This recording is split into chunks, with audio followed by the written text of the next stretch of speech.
I'm Phil Golding, and this is 5 Steps to Freedom.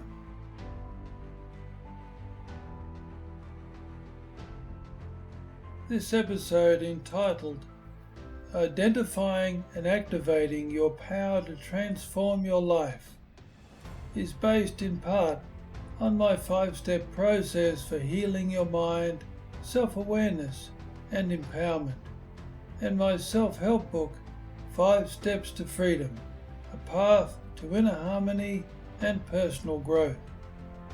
To get an overview of my 5-step process, which is the basis of my work as a psychotherapist and self-awareness, meditation, mindfulness teacher, go to my podcast, The 5-Step Process for Healing, Wisdom and Empowerment, which I have produced for this purpose.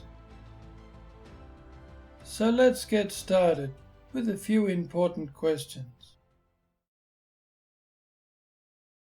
What is the power behind our ability to transcend the mind and its confusions and suffering? What is that power that enables us to face our human self once we have been able to transcend it and get on with the process of healing and reprogramming our mind? What is the power that opens our heart and empowers our awareness to be the force of healing and awakening for the mind, that enables us to perceive and align to our real potential? Why is this power still such a mystery, to the point where most people either don't believe it is real or are just too busy getting on with life that they don't give it much thought? This is the same power that the sages, gurus, and philosophers have been speaking of throughout the ages, through stories handed down from generation to generation, through written texts, ceremonies, and traditions, and a myriad of symbologies. A name you could give this ultimate power is unconditional love. It is also called oneness. My experience has shown me that unconditional love is the feeling of oneness. So how do we go about connecting to this oneness in a world that seems so divided? How do I feel this oneness while confined to this individual human body? Now we all get that love is important, but when we start talking about unconditional love, that's when it starts getting difficult. The question quickly arises, is unconditional love even possible in this world? Is it even real? Such questions and skepticism are totally understandable. Who amongst us has truly experienced unconditional love, something that is not just fleeting, but real and dependable? Even religion struggles with this concept. So much of religion, of all persuasions, speaks about a punishing God and promotes division as a consequence. But there have been religious devotees throughout the ages, from all traditions, who have identified with a God of unconditional love and have been so inspired by this that they did their best to be a representative of this love, often to great effect. Even though the source of this religious unconditional love is not of this world, it seems we can be its representative. I had a taste of this as a 14-year-old, when I had a born-again experience as a Christian, motivated by a kind Christian mentor. The euphoria that I experienced was the result of the belief that God loved me unconditionally. Just this was enough to have a profound effect, even though I wasn't mature enough to know how to hang on to that connection, let alone how to live by it. I rediscovered that connection in a sustainable way later in my mid-20s, though not through religion. It would be easy to scoff at the temporary religious experience of a naive 14-year-old, but the temporary effect was profound nonetheless. So is there something to this? In our present time, there are actually many people having similar profound awakenings, not only from the various religious and spiritual wisdom paths, but from near-death experiences, and also from what is called psychedelic experiences, brought on by taking a psychotropic drug. I have studied both extensively and have experienced the latter. Uninformed skeptics try to claim that NDEs and psychedelic experiences are various forms of delusion, but empirical studies have disproved this assumption. One can be out of body after dying on an operating table, with the surgeons knowing full well that the person has died, and yet once revived or simply returned to the body, the patient describes in detail what was happening in the operating room after they had died.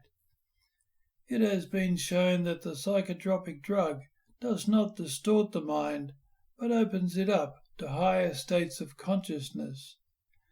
This is why it is being studied and used as a therapeutic process for registered mental health professionals.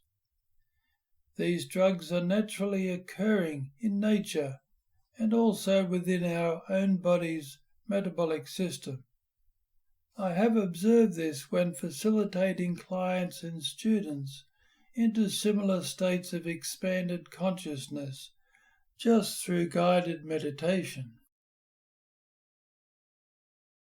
What is particularly useful and important about NDEs and psychedelic encounters is that they are direct, first-hand experiences of oneness, unconditional love.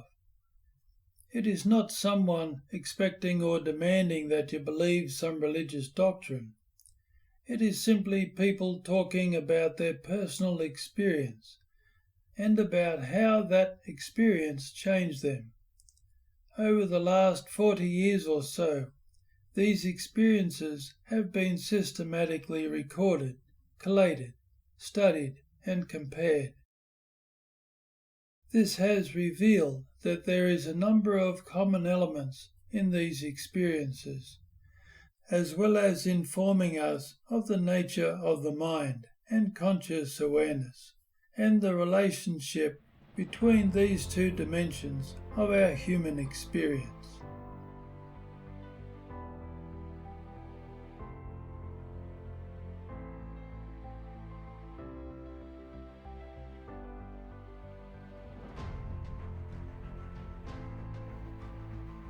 So let's have a look at what has come to be called near-death experiences. Near-death experiences, or NDEs, could be more accurately termed life-after-death experiences. 40-50 years ago, it was rarely spoken about, and perhaps less common. For those I have heard speak about their experiences from years past, their main fear was not being believed, or not believing it themselves, despite the profound nature of the experience. This experience of coming face to face with an all-loving, all-encompassing consciousness, both in the form of an infinite universal light of pure love, and also personal contact with loving and compassionate spirit beings, often didn't match what they were told in religion, and certainly conflicted with modern science. So the experiences were often pushed to the back of the mind, along with any changes of perception and ability that came with the experience. Today, however, there are internet forums and Facebook groups that encourage such disclosure, along with empirical scientific studies confirming the phenomena.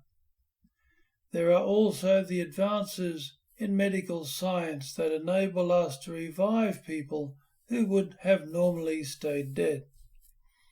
Now reports amount to tens of thousands.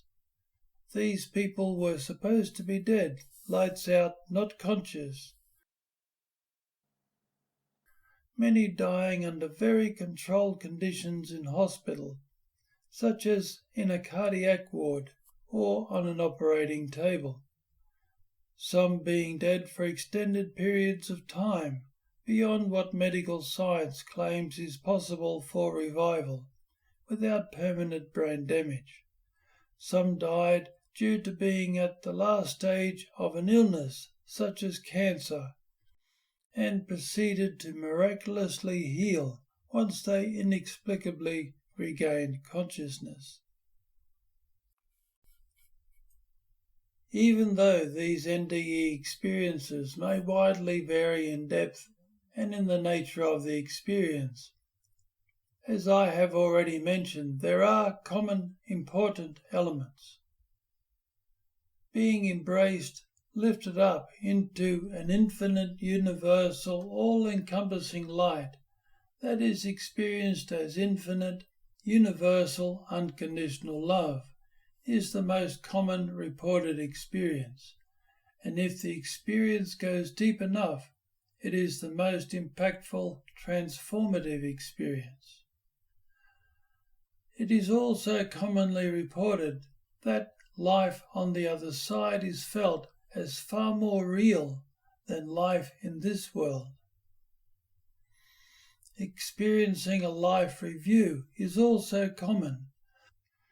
This life review is often facilitated by compassionate spirit guides, where the person experiences events in their life, both positive and negative, from the direct perspective of the consciousness of all those involved in that event. Therefore, the NDE experiencer has a profoundly personal experience of how their behavior impacts others. It is important to note that they are held in a loving, compassionate, non-judging presence during this review. There is no hint of punishment, only the opportunity to learn. If there is judgment, the NDE experiencer reports that this comes only from their own mind towards themselves, and they are mentored by the spirit guides to forgive and accept themselves, but also to face up to and learn from the experience. So there is no punishment, only acceptance and learning through compassionate personal responsibility. This facing oneself and learning from our mistakes suggests a universal morality of wrong and right. Or to put it another way, what we do that creates division, disharmony and suffering, including the ways we treat ourselves, versus what we do that creates harmony, healing, unity and love. In other words, what is destructive compared to what is constructive. Having something to learn also suggests that we are here to evolve, not just to live, have children, compete for and consume resources and die. An extensive study of NDEs indicates that the variation of the experiences seems to be influenced by the individual's human consciousness or personality.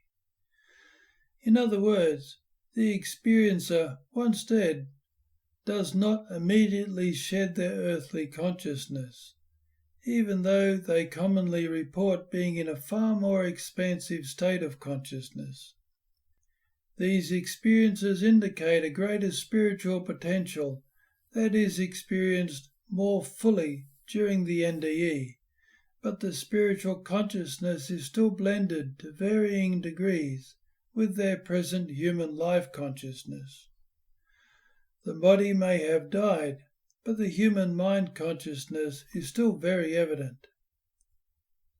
It is commonly reported that when the NDE experiencer returns to the body, they experience their more expansive spiritual consciousness being restricted and compressed within the physical human body consciousness and the density of the human world, making it hard to feel and experience that expansive feeling of oneness in a world of separate mortal physical bodies.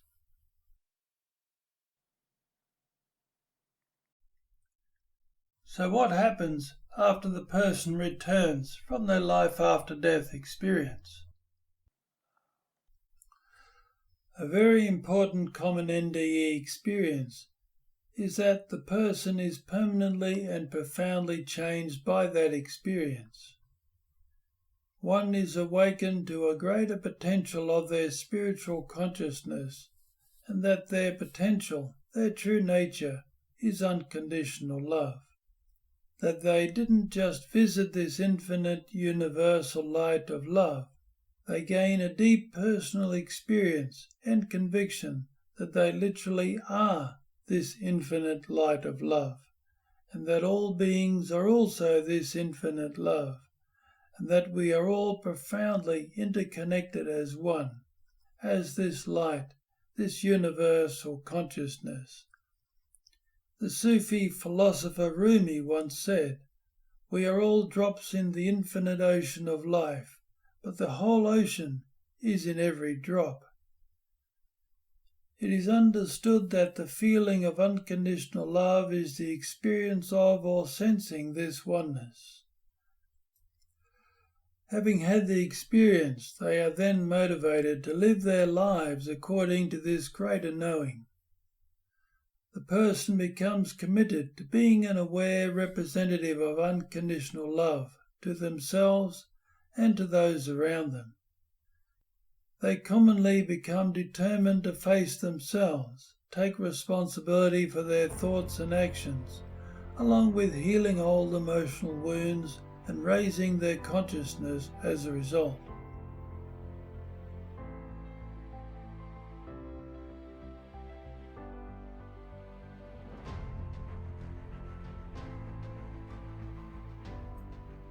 So let's have a look at psychedelic experiences.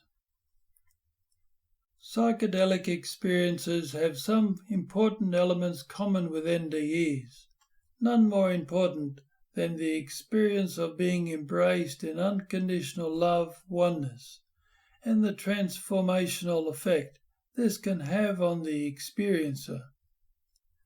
One main difference, though, is the fact that the person has chosen to embark on this experience with some level of knowledge of the outcome, and that this experience can be voluntarily repeated. The reasons this experience is chosen can also differ. This difference in motivation can fall into two categories. 1. I choose this experience to escape from myself due to feeling empty or bored, etc.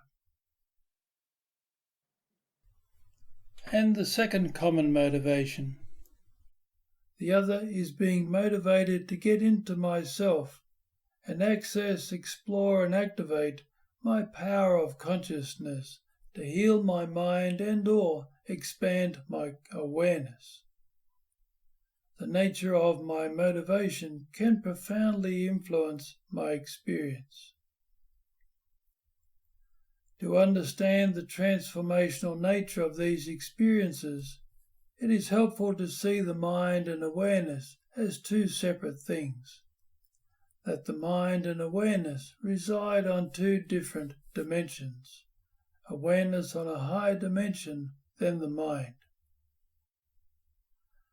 The mind is our human consciousness that is identified with and attached to our body, and consists of our memories and our conditioning and our instinctual drives. When you look into your mind, you are basically looking into your past. You are experiencing your human mind consciousness, identifying with your mortal, separate body, and your habitual and often irrational conditioning and memory triggers, all of which are frequently impacting your present moment emotional balance. We are trying to live this moment, but our mind is often acting from past conditioning and or pulled into the mental emotional energy and imagery of old memories, leading to frequent confusion. As a result, our human consciousness is often afraid and vulnerable. It is innately vulnerable right from the start due to identifying with our human mortal body. Our human consciousness is also often reactive, combative, defensive, due to frequently reverting to fight or flight to protect its vulnerabilities, not realizing that most of these vulnerabilities are caused by our own unconscious and habitual self-defeating, self-attacking thinking. Without awareness taking the lead, the mind remains like a vulnerable, reactive child who is unable to fully mature, hence all the conflict, greed, and therefore suffering in the world. That does not mean that our human mind is bad or inherently evil, as some religious doctrines put it.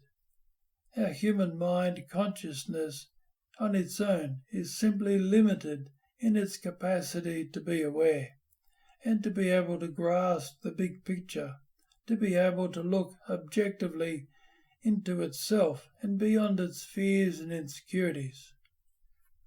This is the dilemma of being human, of being like children still in the process of growing up. For so many of us humans, however, the capacity to keep growing, to keep maturing our consciousness becomes seriously limited, stalled, or even frozen. This is because instead of facing, owning, and processing our fears and insecurities, we avoid them, actively run away from them, and even blame them on others, as though we are still powerless children. When we do this, it is like we are letting the children take charge of the house. Needless to say, the house is going to fall into disarray. Learning to effectively and compassionately face ourselves and take full responsibility to care for and parent our own minds is the great human challenge. Nevertheless, facing oneself is the way humans evolve themselves. If everyone focused on making this compassionate self-responsibility their most important goal in life, humanity would transform itself in just 10 years, and I say that in all seriousness. Most people would have discovered by then how to become the genuine solution to their problems, rather than being the blind creator of their problems. It is so difficult to do because compassionately facing oneself as the totally responsible parent of the mind tends to be the opposite to how our egos have learnt to operate. Awareness, in effect, is meant to be the informed and skillful parent of the mind, rather than the blind servant of the mind, and therefore reduced to being mere ego. Awareness in its real potential exists on a higher dimension to the body, mind, ego. True awareness is centered in oneness, which is why we have the potential to perceive and experience oneness. Pure awareness is the expanded consciousness that we experience ourselves to be whilst immersed in a life after death experience, or a deep psychedelic experience. It is on this level of consciousness that we feel our interconnectedness with all there is. It is through our awakened awareness that we can feel and express the qualities of unconditional love, such as empathy, compassion, and loving kindness. It is from awareness that we gain true clarity and wisdom, which is the capacity to act from love under all circumstances, with a knowing that is unshakable and ultimately empowered. It is pure awareness that has the capacity to transcend the mind, hence its location in a higher dimension, and from there effectively observe the mind from a genuinely higher, detached perspective of true objectivity. So a truly awakened awareness is like the wise and loving parent, home and sanctuary of the mind, which, compared to awareness, is always like the growing child.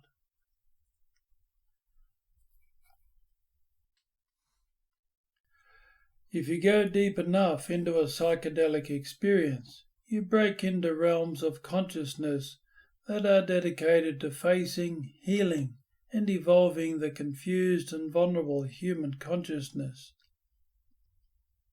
This stage of the process is on your way to experiencing oneness, and could be seen as the gatekeeper to your greater potential.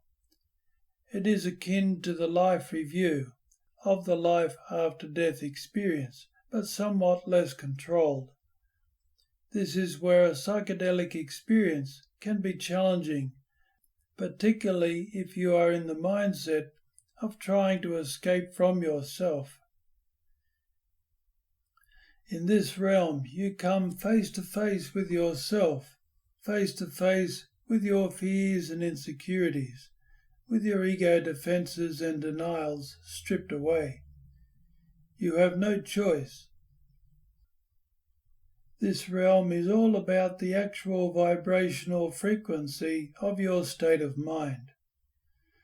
This experience can be hard and even shocking if you are in the process of trying to avoid yourself, because the root of self-avoidance is self-rejection, and this self-rejection will also be reflected back to you like a mirror, compounding fears and vulnerabilities that you are running away from. People call this a bad trip, but the negativity is all self-created. You are looking into the mirror of your own self-rejection. Being in a state of judging others will have a similar negative effect. In contrast, if you want to face yourself with the motivation to heal and evolve, then that is an act of self-love, and this realm will reflect that particular frequency. You will find that you are facing yourself with your heart more open and literally experience the light of love, embracing your vulnerable human self unconditionally to the degree that your heart is open. You will have an experience of oneness that required you to do nothing but let go of judging yourself and others, which awakens you to the fact that you are already worthy of unconditional love unconditionally. Letting go of judgment doesn't make you worthy like there is some God that you have to please. You come to realize that this light of universal love, oneness, life, is always there for you unconditionally. It is your very nature. It is your own judgments that close the door, or to put it another way, that lower your vibration.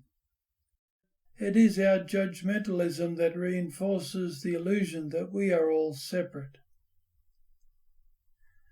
Through these transformational experiences, we come to realize that we choose consciously or unconsciously, to suffer in this world. In the same way, we can choose to heal and awaken. The power to do so is there for us all to tap into whenever we choose. Our own will in this human world has ultimate power over our lives. There is actually no power outside ourselves. But again, this is the opposite to how our egos tend to perceive ourselves in the world.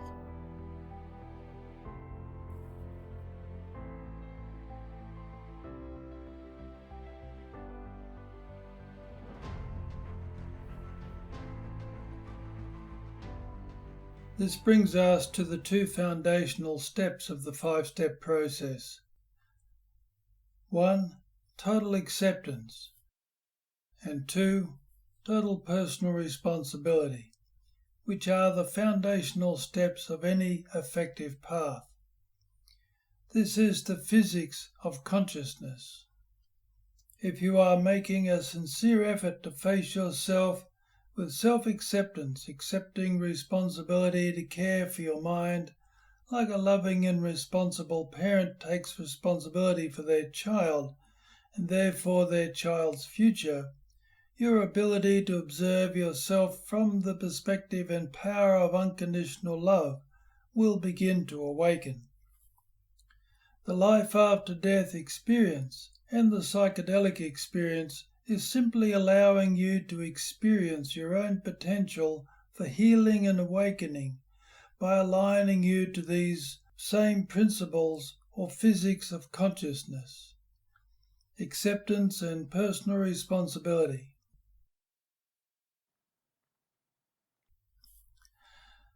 There is, however, a mistake that many make after having the experience of being embraced in this all-encompassing oneness, unconditional universal love.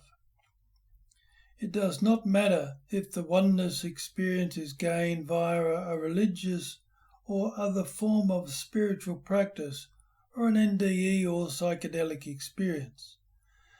The mistake is to think that this oneness is something that is beyond us, that we have to keep chasing this light through repeated appeals to a God above or through repeated psychedelic experiences, for example.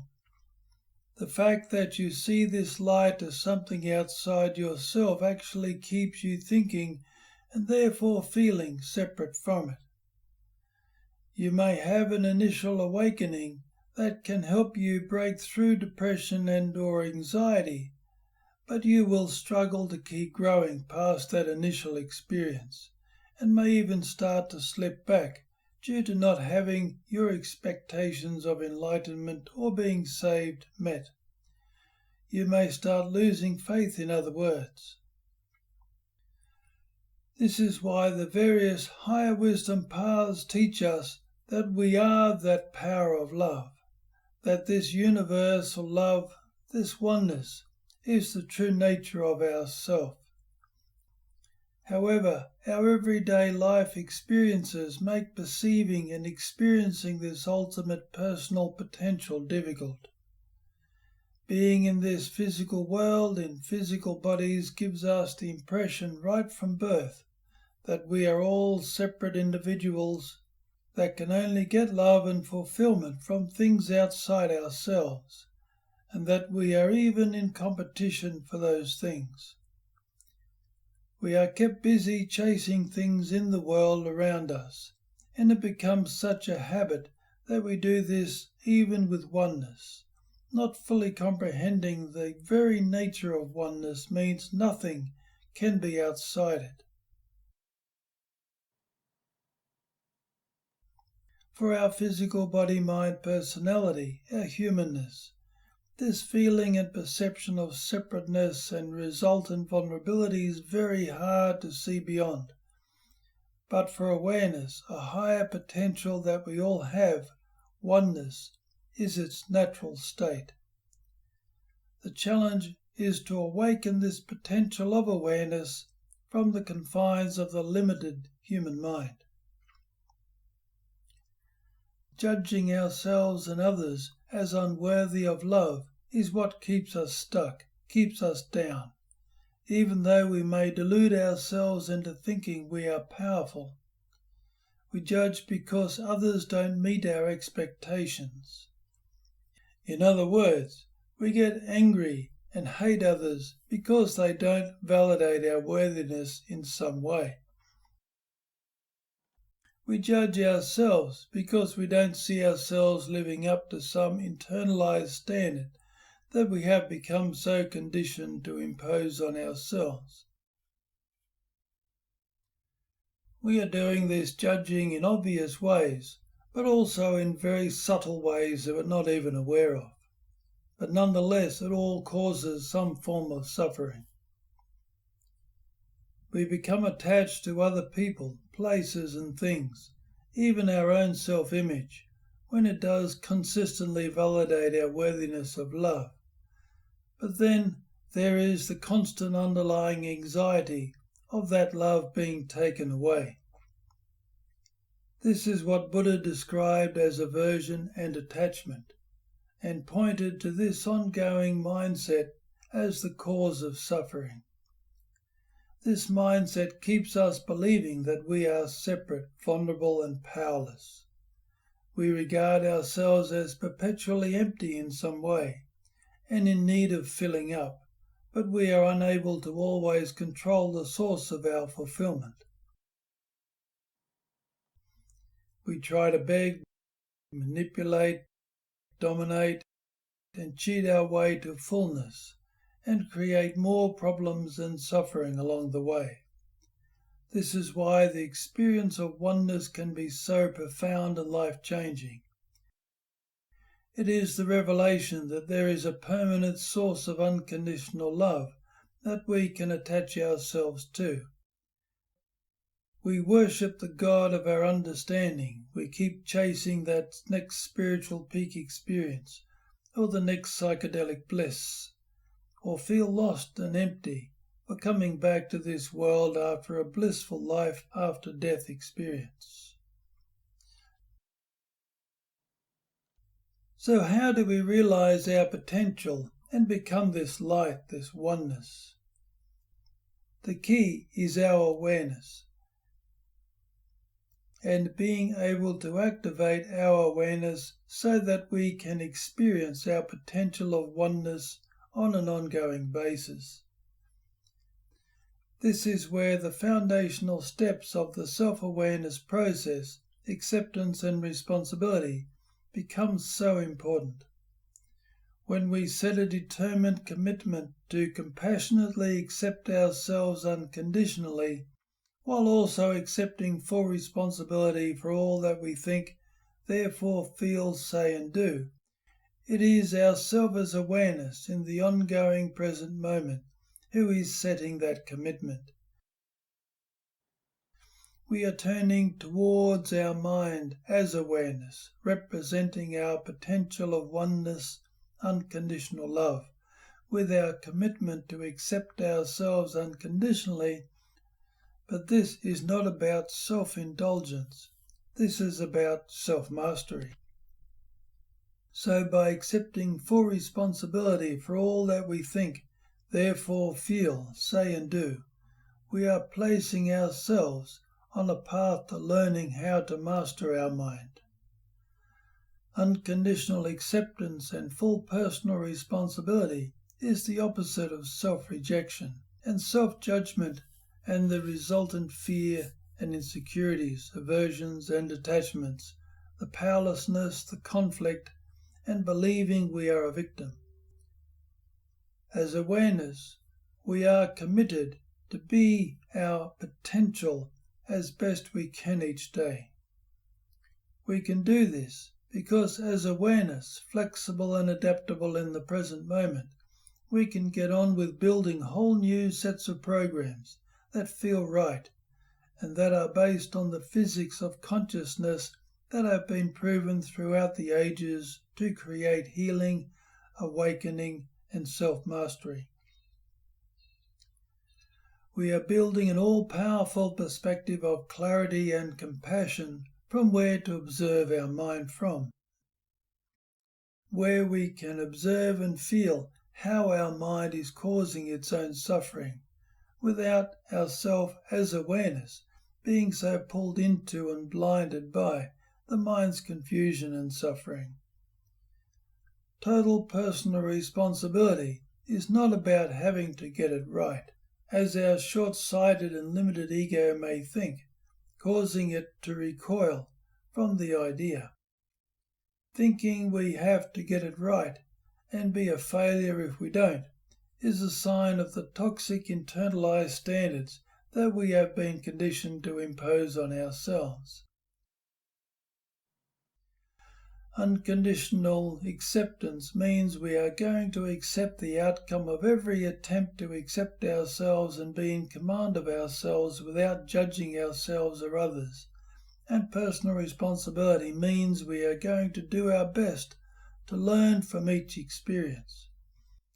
We are not going to be able to do this perfectly, far from it at first, but we are attempting to be our real potential, and if we keep stepping up, no matter what the circumstances and conditions, no matter how many times our confused fight-or-flight mind beats us back, we will keep making headway. It is like learning a new sport, a sport that you have good potential to excel in. If you keep showing up and practicing and learning from those who have mastered the game, you will also become the master. It is inevitable. When we are just chasing the light, thinking that it is something outside us, we remain on the sidelines, watching the game, instead of being in the game and learning how to win. In this game, though, everybody wins.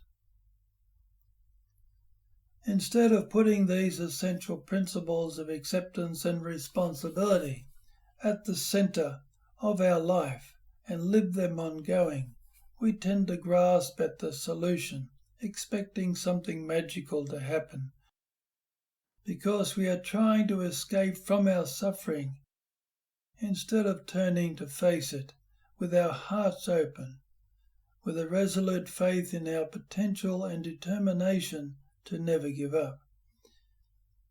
When it comes to our awareness, or to put it more powerfully, when it comes to you as awareness, you are unlimited. You are oneness.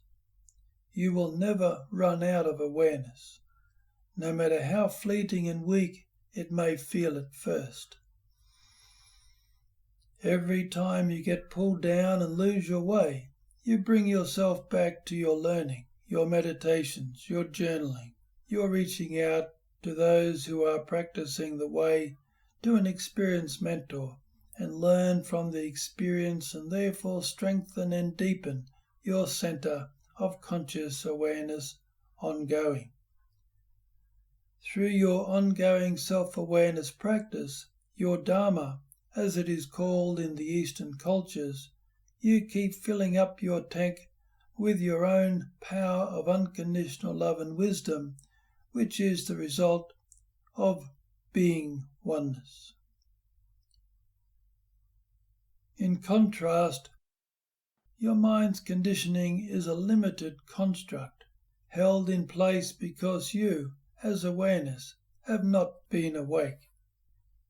You have, due to being conditioned throughout your growing years, been reinforcing this conditioning by thinking you are that conditioning.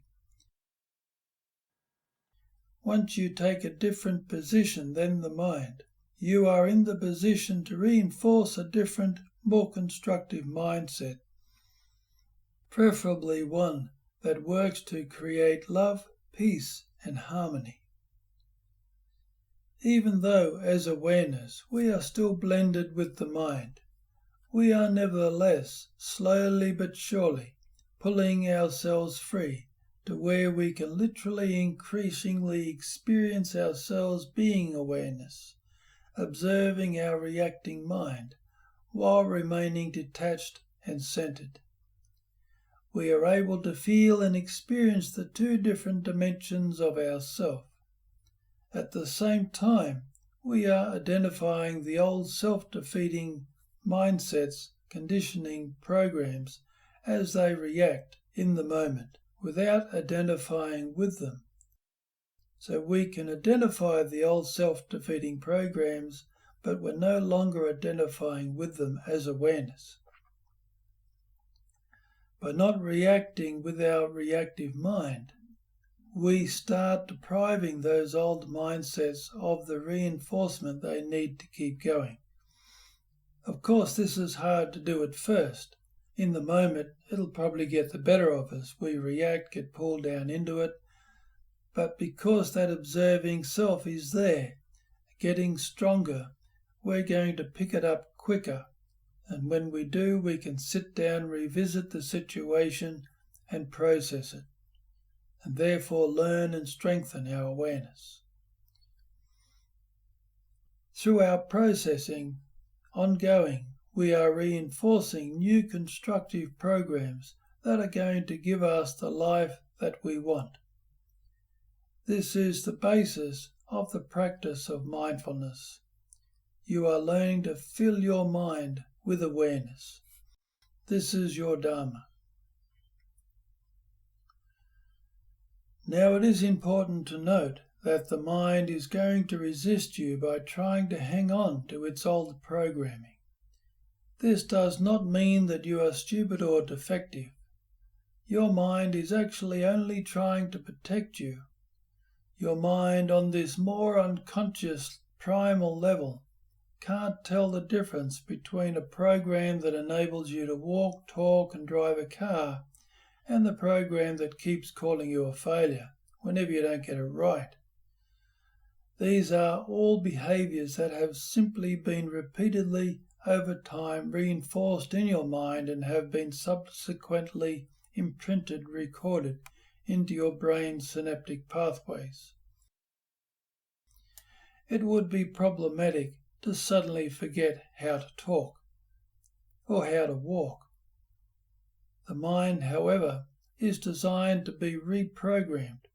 For example, we can learn a new language or a new sport, but this requires dedication and repetition. As awareness, we are the parent, the manager of the mind. As awareness, we manage our life in the present moment, working from short-term memory, which is flexible and adaptable, unlike our conditioned mind, which is not flexible due to being bound up in habit. The mind is a recording mechanism. The mind works with long-term memory. This is the role it is meant to play. The mind is meant to support awareness with programming that matches our potential, taking care of routine tasks such as walking, talking, and managing things that are predictable, leaving awareness to manage anything more complex, new, or unexpected in the moment.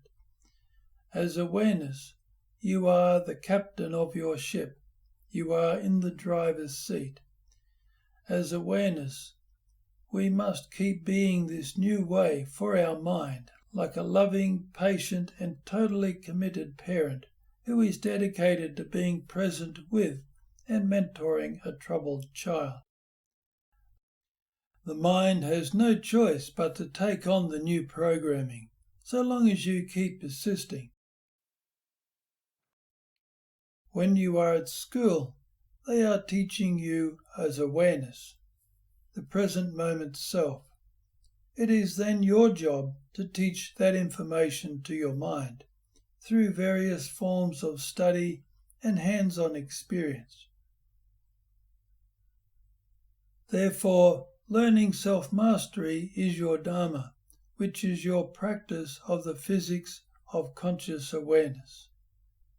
As awareness, you must become the new way by staying aware of the new way and reinforcing that new way to yourself as you try to live the new way on a daily basis.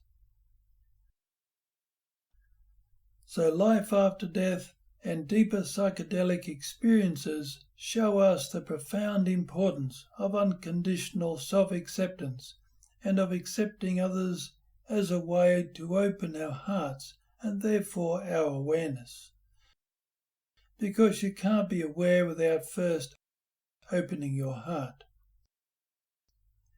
These experiences also demonstrate the essential importance of total personal responsibility, to be able to face yourself, facilitated by the opening of your heart through the power of acceptance, and begin the journey of getting to know yourself as a human being, worthy of love for no other reason than you exist.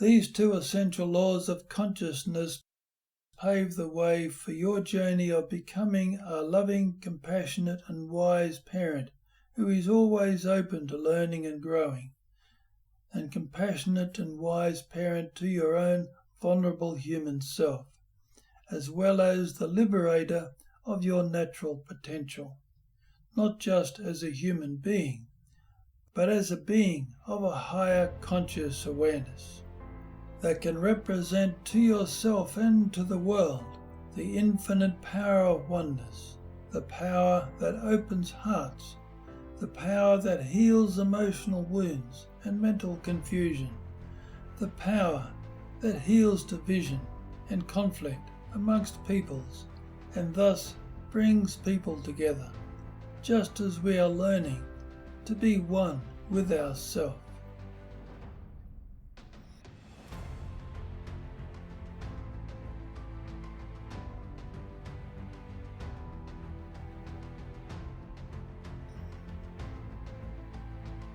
So that concludes this episode. To learn more about the process of healing and awakening, please get into my other podcasts, such as the 5-step process for healing the mind, self-awareness and empowerment, and also overcome negative self-talk, as well as the power of meditation and the power of mindfulness, and also my guided meditations. And there is also my book, 5 Steps to Freedom, a path to inner harmony and personal growth.